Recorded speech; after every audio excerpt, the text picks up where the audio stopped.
So finally we are here with a 6-month strategy for UPSC Commerce Optional। तो कई सारे students के questions आ रहे थे कि सर कौन सा सब्जेक्ट सबसे पहले पढ़ें, कौन से टॉपिक सबसे पहले पढ़ें, कितना टाइम डिवोट करें हर एक सब्जेक्ट और हर एक टॉपिक को। तो उन सारे ही क्वेश्चंस के आंसर्स आज आपको इस वीडियो के अंदर मिल जाएंगे। So finally we are going to discuss a 6 month strategy for UPSC Commerce Optional।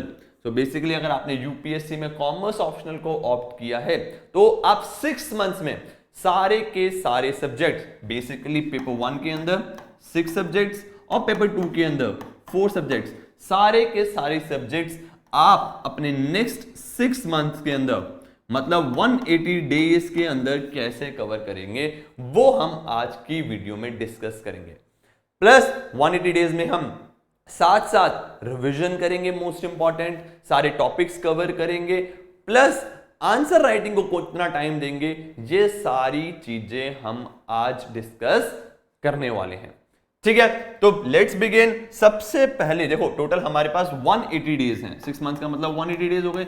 सबसे पहले जो मुझे लग रहा है सब्जेक्ट एक स्टूडेंट को उठाना चाहिए कॉमर्स ऑप्शनल वाले को, दैट इज फाइनेंशियल अकाउंटिंग।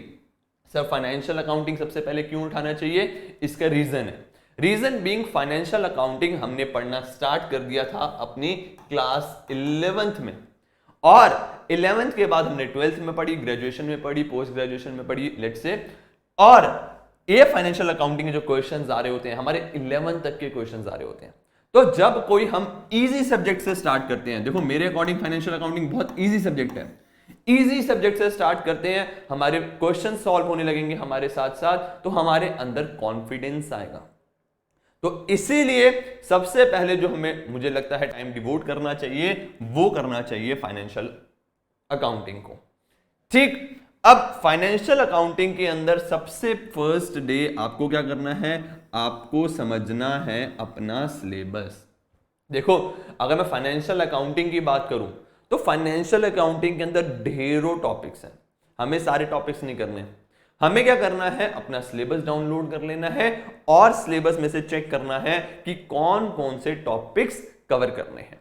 ठीक, अब अंडरस्टैंडिंग सिलेबस को मैंने 1 डे इसलिए नहीं दिया कि आप सिर्फ सिलेबस डाउनलोड करोगे और देख लोगे सब टॉपिक्स फाइनेंशियल अकाउंटिंग के, ऐसे पूरा दिन हमें वेस्ट नहीं करना। इसके साथ साथ देखो सबसे पहला टास्क क्या बोला मैंने कि आपको सिलेबस को अंडरस्टैंड करना है, राइट? सिलेबस को डिकोड करना है। अब डिकोड का मतलब क्या हो गया कि आपको पता करना है कि कौन कौन से टॉपिक्स हैं और उनके अंदर कौन कौन से सब टॉपिक्स हैं, क्योंकि यूपीएससी में क्या होगा, सब टॉपिक्स भी आपके सिलेबस के अंदर डिफाइंड है। हमें पूरा सिलेबस नहीं करना, हमें उन सब टॉपिक्स को ही जाके पढ़ना है। तो जहां पे भी आप पढ़ते हो सबसे पहले अपने फाइनेंशियल अकाउंटिंग का सिलेबस लगा देना है। ठीक, नेक्स्ट टास्क आपको क्या करना है, नेक्स्ट टास्क आपको देखने हैं previous year questions. Previous year question से होगा क्या, प्रीवियस ईयर क्वेश्चंस आपको 2 चीजें बताएंगी। क्या 2 चीजें, पहला चीज बताएगी आपको डेप्थ, मतलब कितनी डेप्थ में जाना है। सेकेंड चीज प्रीवियस ईयर क्वेश्चंस बताएंगे टाइप, मतलब किस वैरायटी के क्वेश्चंस आ रहे हैं हमारे फाइनेंशियल अकाउंटिंग के अंदर। ठीक, थर्ड टास्क जो आपको करना है फर्स्ट डे के अंदर, दैट इज रिसोर्सेज।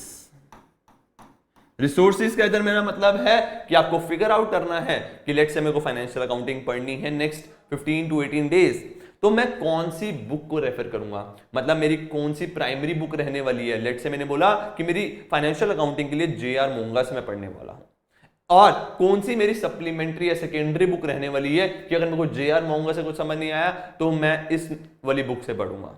ये आपको डिसाइड करना है फर्स्ट डे। प्लस साथ साथ आपको डिसाइड करना है अगर किसी के नोट्स पड़े हैं आपके पास तो कौन कौन से नोट्स आपके पास पड़े हैं। अगर आपको किसी मेंटोर या टीचर की वीडियोस देखनी है तो किस एक टीचर की वीडियो आप फाइनेंशियल अकाउंटिंग के लिए देखने के लिए पसंद करेंगे, तो ये आपको एक ही दिन में डिसाइड कर लेना फर्स्ट डे में। रीजन बीइंग स्टूडेंट्स क्या करते हैं, वो स्टार्ट तो कर देते हैं, अब बीच में क्या होता है, एक वीडियो किसी टीचर की देख ली, एक वीडियो के लिए कोई और बुक उठा ली, एक टॉपिक किसी और सर से पढ़ लिया, वो तो बहुत मगलडब हो जाता है और मिक्स हो जाता है। तो फर्स्ट डे ही ट्राई कर लो कि हाँ यार इस टीचर का मुझे समझ आ रहा है, इस टीचर से मैं पूरा फाइनेंशियल अकाउंटिंग पढ़ूंगा। ठीक, तो बहुत सारा टाइम जो वीडियोस ढूंढने में, रिसोर्सेज ढूंढने में, नोट्स ढूंढने में हमारा जो वेस्ट होने वाला है वो नहीं होगा। राइट, अब अगर कोई बुक परचेज करनी है, कोई नोट्स परचेज करने हैं, तो वो भी आप आज ही के दिन कवर कर लोगे। आप मार्केट जाओगे, फाइनेंशियल अकाउंटिंग की बुक्स ले आओगे। ठीक, नेक्स्ट अब मेरे पास टाइम बचता है तो मैं क्या करूंगा, यहां पे मैं टॉपर्स के इंटरव्यूज देख लूंगा कि उन्होंने अपनी फाइनेंशियल अकाउंटिंग की स्ट्रेटेजी कैसे बनाई थी, उन्होंने फाइनेंशियल अकाउंटिंग कुछ कौन सी बुक से कवर करा था, मतलब उनकी क्या प्लान था फाइनेंशियल अकाउंटिंग को रिलेटेड। और अगर टाइम बच रहा है तो मैं ब्लॉग्स देख लूंगा कि कौन कौन से फ्री ऑनलाइन सोर्सेज अवेलेबल हैं, कौन कौन से बुक्स मैं रेफर कर सकता हूं। वो सारी चीजें मैं फर्स्ट डे के अंदर कवर कर लूंगा।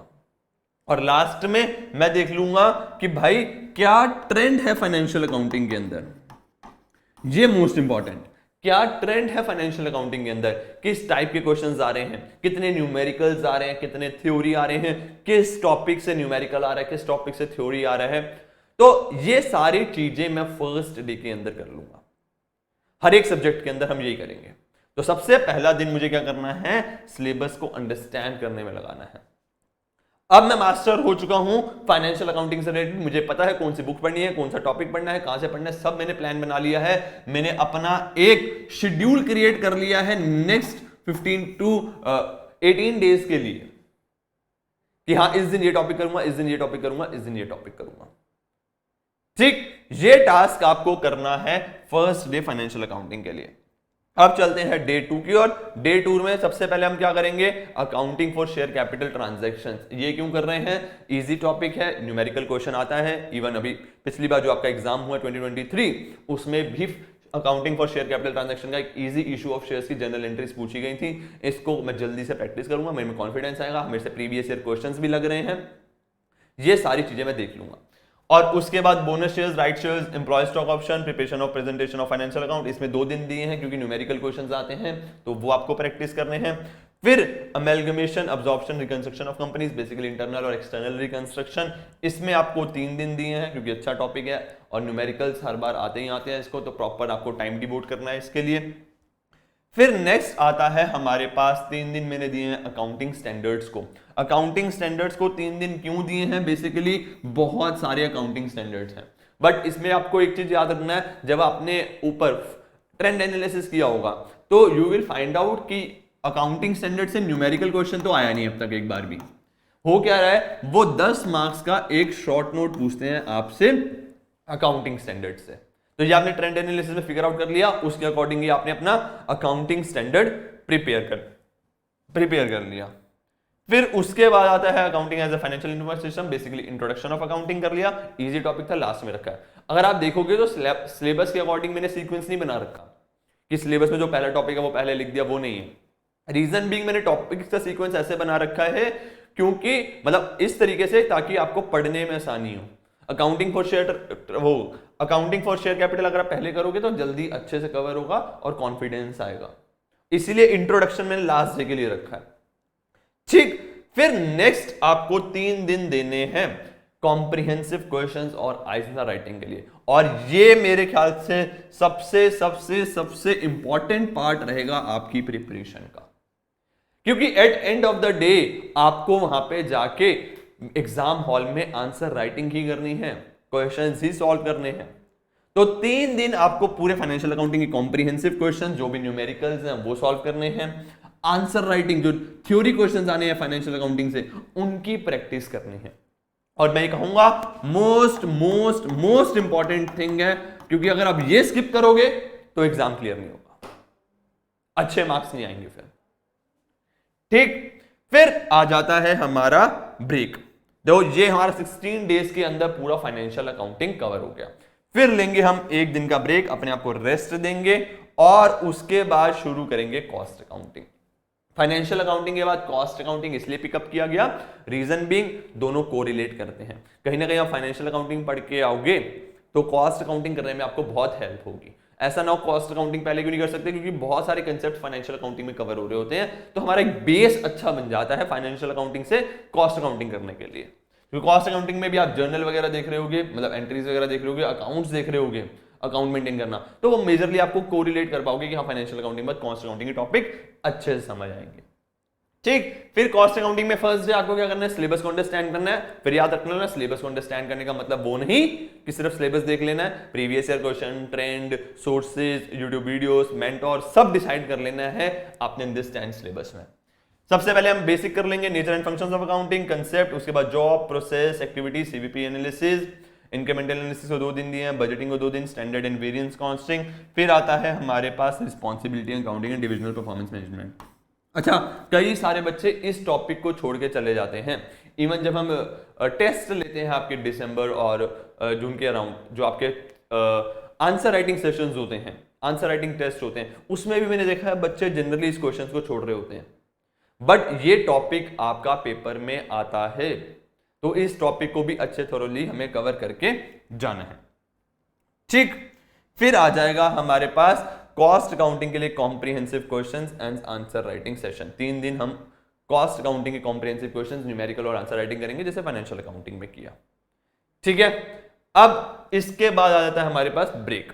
ब्रेक के बाद नेक्स्ट 2 डेज हैं बैकअप डेज। बैकअप डेज क्यों दिए हैं सर? बैकअप डेज का मतलब क्या है? बेसिकली अब हम इंसान हैं, रोबोट तो है नहीं कि पूरा जो हमने शेड्यूल क्रिएट किया है टाइम टू टाइम फॉलो होता रहेगा। कहीं ना कहीं बीच में हम बीमार पड़ सकते हैं, कोई इमरजेंसीज आ सकती हैं, कोई ना कोई फैमिली फंक्शन आ सकता है।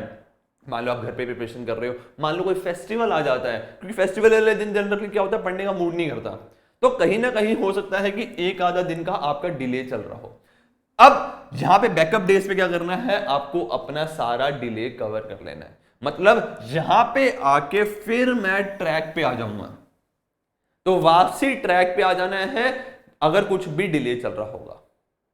ठीक, तो ये बैकअप डेज हो गए उसके लिए।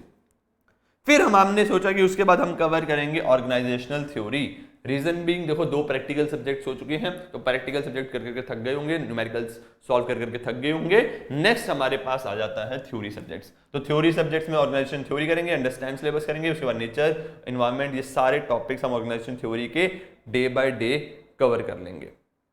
ठीक है, उसके बाद ऑर्गेनाइजेशन थ्योरी खत्म होने के बाद 2 दिन मैंने यहाँ पे लगाए हैं आंसर राइटिंग को, आप इनकी प्रैक्टिस करोगे। अच्छा देखो 2 दिन क्यों है, वहां पे 3 दिन क्यों थे? क्योंकि वहां पे कॉम्प्रिहेंसिव न्यूमेरिकल्स भी थे। यहाँ पे आपके न्यूमेरिकल्स नहीं है, तो आपके 2 दिन सफिशिएंट रहेंगे।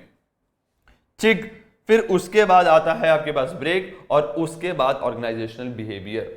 ऑर्गेनाइजेशन बिहेवियर क्यों रखा है? रीजन बीइंग, जो आपका ऑर्गेनाइजेशन थ्योरी है और ऑर्गेनाइजेशन बिहेवियर है बहुत ज्यादा कोरिलेट करता है। Even you will find out कि आपके बहुत सारे टॉपिक्स कई बुक्स में ऑर्गेनाइजेशन थ्योरी वाली में मिल जाएंगे, कोई में ऑर्गेनाइजेशन बिहेवियर में मिल जाएंगे। ठीक, तो इसीलिए साथ साथ ही ऑर्गेनाइजेशन थ्योरी जैसे मैंने खत्म किया, ऑर्गेनाइजेशन बिहेवियर उठा लूंगा, ऑर्गेनाइजेशन बिहेवियर खत्म कर लूंगा। ठीक, motivation, leadership, quality of life, quality से कॉन्फ्लिक्ट्स, ये सारे टॉपिक्स डे बाय डे मैं कवर कर लूंगा। लास्ट 2 डेज मैंने आंसर राइटिंग को दिए हैं इसके। फिर हमारे पास ब्रेक आ गया। ब्रेक के बाद 2 बैकअप डेज कि अगर कोई भी ट्रैक से छूटा होऊंगा मैं, तो वापसी ट्रैक पे आ जाऊंगा। तो बैकअप डेज में मुझे ट्राई करना है वापसी ट्रैक पे आना है। तो यहां पे हमारे 4 सब्जेक्ट्स कवर हो गए हैं, financial accounting, cost accounting, organisation behaviour, organisation theory. ठीक, अब उसके बाद टाइम है रिवीजन करने का। देखो फिर बताया था ना, रिवीजन बहुत ज्यादा इंपॉर्टेंट रहने वाली है। अगर रिवाइज नहीं करोगे तो पढ़ते रहोगे, भूल जाओगे। तो यहां पे मैंने 2 डेज दिए हैं रिवीजन करने के लिए। सबसे पहले फाइनेंशियल अकाउंटिंग को रिवाइज करेंगे और फिर कॉस्ट अकाउंटिंग को रिवाइज करेंगे। उसके बाद स्टार्ट करेंगे हम, फिर देखो थ्योरी थोड़ी पढ़ लिया था, फिर हम आ जाएंगे एक प्रैक्टिकल और थ्योरी मिक्स सब्जेक्ट में, that is financial management. Understand syllabus already बता दिया क्या करना है, आपने day to day topics try कर लेने हैं। ठीक है, फिर उसके बाद नेक्स्ट आपने देना है फाइनेंशियल मैनेजमेंट को 3 दिन कॉम्प्रिहेंसिव क्वेश्चन और आंसर राइटिंग। रीजन बीइंग इधर न्यूमेरिकल्स भी हैं और आपके पास थ्योरी भी है। ठीक, फिर ब्रेक, फिर आपका ऑडिटिंग आ गया। ऑडिटिंग में कम टाइम नीडेड है, ज्यादा आपको भी पता होगा जब आप ट्रेंड एनालिसिस करोगे, ज्यादा इंपॉर्टेंट है नहीं ये सब्जेक्ट, आते हैं 1-2 क्वेश्चंस आते हैं और ऑप्शनल में भी होते हैं बहुत बार। तो उसके बाद 2 दिन लेकिन छोड़ना नहीं है, क्योंकि हम यूपीएससी दे रहे हैं, कोई स्कूल का एग्जाम नहीं दे रहे। फिर उसके बाद आंसर राइटिंग कर लेंगे और फिर हमारे पास रिवीजन आ जाएंगी ऑर्गेनाइजेशन थ्योरी और ऑर्गेनाइजेशन बिहेवियर की। तो यू विल फाइंड आउट कि हम अपना सब्जेक्ट्स कवर करने के साथ साथ रिवीजन भी करेंगे। ऐसा नहीं है कि टॉपिक पढ़ा और छोड़ दिया उसे। ठीक है, नेक्स्ट आ जाता है हमारे पास एचआरएम। सबसे पहले सिलेबस अंडरस्टैंड किया, उसके बाद टॉपिक्स कवर करें, सेम ये पूरा पीडीएफ मैं आपको दे दूंगा डिस्क्रिप्शन में, और उसके बाद 2 दिन आंसर राइटिंग करी। उसके बाद आपका ब्रेक लगाया आपने, फिर इंडस्ट्रियल रिलेशन कवर किया, ठीक है, आंसर राइटिंग, फिर आपके पास आ जाएंगी 4 रिविजन्स। 4 रिविजन्स क्यों? देखो अब फाइनेंशियल मैनेजमेंट और ऑडिटिंग करेंगे, फाइनेंशियल मैनेजमेंट और ऑडिटिंग करेंगे रिवाइज, एक सेकेंड, फाइनेंशियल मैनेजमेंट और ऑडिटिंग रिवाइज करेंगे जो ऑलरेडी ऊपर कवर किया। अब यहां पे हमारी फाइनेंशियल अकाउंटिंग और कॉस्ट अकाउंटिंग की सेकंड रिवीजन आ गई। तो एक बार ऑलरेडी हम फाइनेंशियल अकाउंटिंग और कॉस्ट अकाउंटिंग की रिवीजन कर चुके हैं, अब डे 2 मतलब सेकंड रिवीजन आ गई है हमारी फाइनेंशियल अकाउंटिंग और कॉस्ट अकाउंटिंग की, मतलब एक ही टॉपिक आपका 2 बार रिवीजन भी हो रही है। तो आपने बहुत जो पहले पढ़ा था वो आपका एक बार पहले बीच में रिवाइज हुआ, फिर रिवाइज हुआ, अब ये आपके माइंड में सेव होता रहेगा, ठीक। उसके बाद हमने दिए हैं 2 बैकअप डेज। बैकअप डेज क्यों? बैकअप डेज हेल्प करेंगे अगर कहीं से भी ट्रैक से डेविएट हो रहे हैं हम, तो वापसी ट्रैक पे आना। उसके बाद आ जाता है हमारे पास फाइनेंशियल मार्केट्स एंड इंस्टीट्यूशन, सबसे पहला टास्क सिलेबस देखना, उसके बाद टॉपिक्स कवर करेंगे, और उसके बाद हमारा आ जाएगा आंसर राइटिंग, फिर एक ब्रेक, फिर इनकम टैक्स लास्ट में हमारा, ठीक। इनकम टैक्स में सिलेबस किया, उसके बाद अंडरस्टैंड किया, टॉपिक्स कवर करें, 3 दिन दिया comprehensive questions and answer writing के लिए। इनकम टैक्स को लास्ट में क्यों रखा है सर आपने? क्योंकि बहुत सारे अमेंडमेंट्स वगैरह आते हैं, वो आपको ये होगा, अच्छा होगा कि आप अमेंडमेंट्स के बाद वाली ही चीज देखो, तो कहीं ना कहीं इसलिए एंड में रखा गया इनकम टैक्स। ऐसे ही एफएमआई भी लास्ट में क्यों रखा गया है? क्योंकि जो रिसेंट रिफॉर्म्स होंगे वो आपको अपने आंसर्स में दिखाने होंगे कि हाँ भाई फाइनेंशियल सेक्टर में ये रिफॉर्म्स हो रहे हैं, तो वो आप अपने आंसर्स में यूज करोगे, तो जितना ज्यादा करंट होगा उतना ज्यादा वो बेटर होगा, इसलिए फाइनेंशियल मार्केट एंड इंस्टीट्यूशन को लास्ट में रखा गया, और उसके बाद इनकम टैक्स को रखा गया, ताकि जब लास्ट में हो गए ऑलरेडी आप अपनी प्रिपरेशन की, तो अमेंडमेंट्स जो आ रही होंगी उसको आप अपनी प्रिपरेशन में इंक्लूड कर लोगे, ठीक। ये हो गया हमारा पास इनकम टैक्स सारे के सारे सब्जेक्ट कवर। फिर एक दिन का ब्रेक लेंगे, हम रेस्ट देंगे अपने आप को प्रॉपर, फिर रिवीजन के लिए एचआरएम इंडस्ट्रियल रिलेशन की रिवीजन। अब ये हमारी सेकंड रिवीजन आ गई organisation theory and organisation behaviour की, बेसिकली जो सब्जेक्ट्स बहुत पहले पढ़ लिए थे उसकी सेकंड रिवीजन भी आ गई हमारी, ठीक। फिर हमने ब्रेक लिया, फिर हमने दी फुल रिवीजन, और उसके बाद जितना भी टाइम बचेगा हमने देने हैं फुल लेंथ मॉक टेस्ट, ठीक। फुल लेंथ मॉक टेस्ट देने हैं, और नेक्स्ट डे आपको क्या करना है, उस फुल लेंथ मॉक टेस्ट का एनालिसिस। मोस्ट इंपॉर्टेंट थिंग है, स्टूडेंट मिस कर जाते हैं कि वो टेस्ट तो दे देते हैं लेकिन उसके बाद एनालिसिस नहीं करते, ठीक।